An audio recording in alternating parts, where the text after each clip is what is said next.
Fixing all of these aspects fixes the sixth point, which is stalled growth. I know the market changes, but your ability to move with the market will directly influence your ability to grow the business. Welcome to Unstoppable Podcast with Harry Sardinas, inspiring conversations with influential millionaires, investors, thought leaders, entrepreneurs who are making a massive difference with their innovative products and services, and sharing the challenges and wisdom of how they sold their first million. How would you like to achieve your first million? And today we have Bogdan Rosu with us, and he can help you with the 10 martial arts leadership principles that give leaders the edge to join the top 0.01 without sacrificing their freedom. So Both can tell us, what are the 5 steps that you recommend to entrepreneurs in order to sell the first million?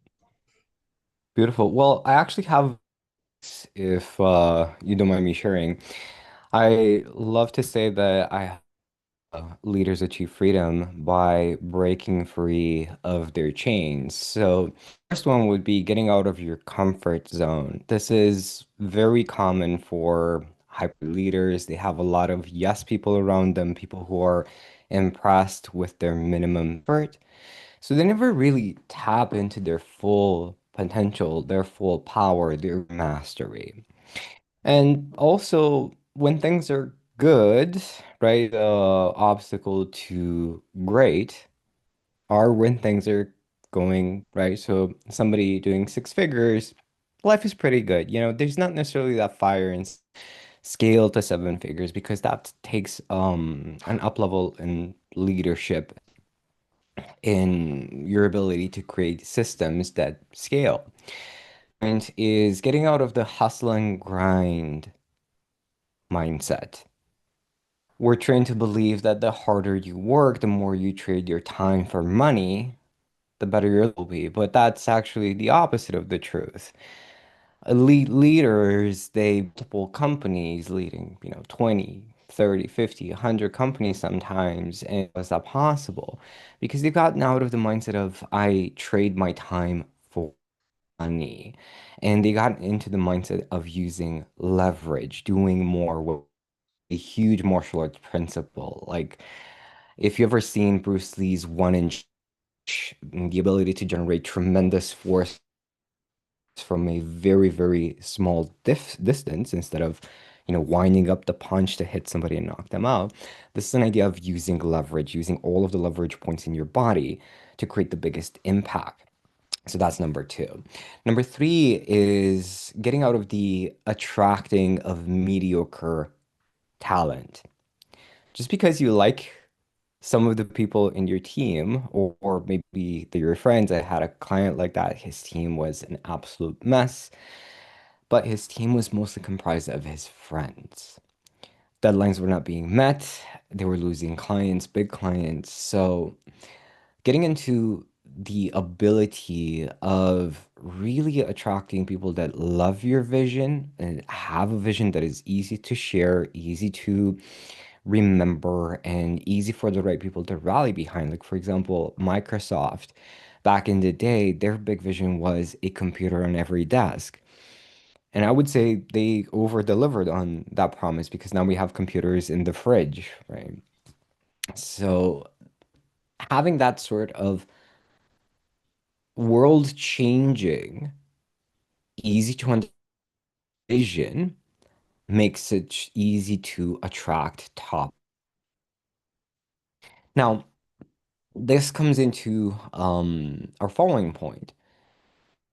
Away from the business, right? The biggest trap that business owners fall into is my business is my baby. Your business is not your baby. If you want to scale to seven, eight, nine figures, the mindset to have is if I were forced to sell my business, what would I do differently? How would I lead differently? How would I systemize things differently?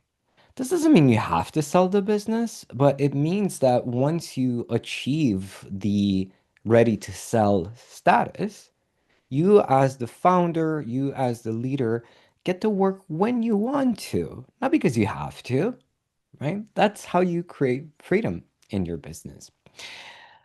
The following, the fifth, is not thinking big enough. We talked a bit about having a world-changing vision. That's intimidating to a lot of people because, everyone can have a big vision. I say, oh, I want to change the world. Great. But the reason why most people never really truly engage, what is required is the confidence that you can actually make it happen. If you were to ask Steve Jobs, confident about changing, the world through technology, he wouldn't blink about it and we would immediately say, absolutely, yes. So when you have that big vision, it acts like it has a gravitational pull, meaning that regardless what you do, regardless how you move, it will pull you towards it. You don't need discipline anymore, but you need the confidence that you can actually get closer to that vision. Without the confidence, you're not even in the same universe with the vision. So getting into the habit of, yes, thinking big, but also thinking big about yourself of, yes, you know what? I can gain the skills to be a world-class leader, to become a top 0.01% leader.